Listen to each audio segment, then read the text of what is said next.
Kuna watu wako tangu wamezaliwa ni mateso, tangu wamezaliwa ni taabu, tangu wamezaliwa wanahangaika, lakini leo Mungu akufanyie wepesi na kukuondoa katika hiyo ardhi ambapo unagaagaa.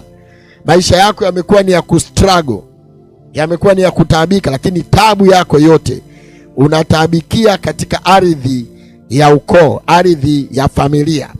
Aidha iwe ni upande wa baba ama na upande wa mama, pale chimbuko lenu lilipo ndipo vita ilipo, ndipo machukizo yalipo. Kwa hiyo unapotafuta machukizo yameanzia wapi? Yameanzia hapo. Kwa hiyo ni rahisi sana shetani kukuvuta katika lile eneo.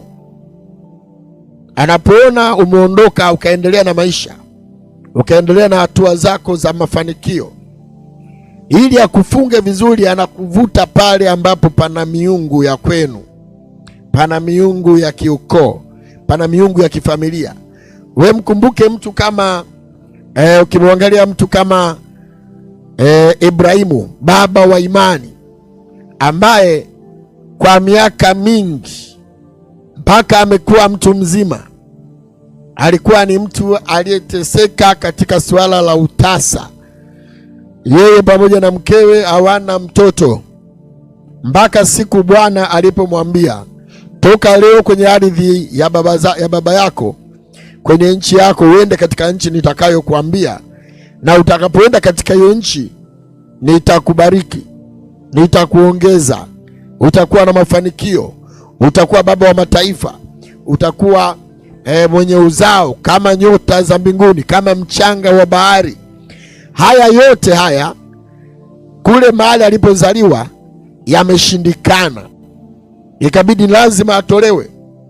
Alipotoka mpaka leo wote tunajua kwamba baba yetu wa imani ni Ibrahimu, lakini kabla hapo asingeweza kuitwa baba, kwa sababu alikuwa amekamatwa kwenye nchi ya baba yake, amekamatwa kwenye ardhi ya ukoo.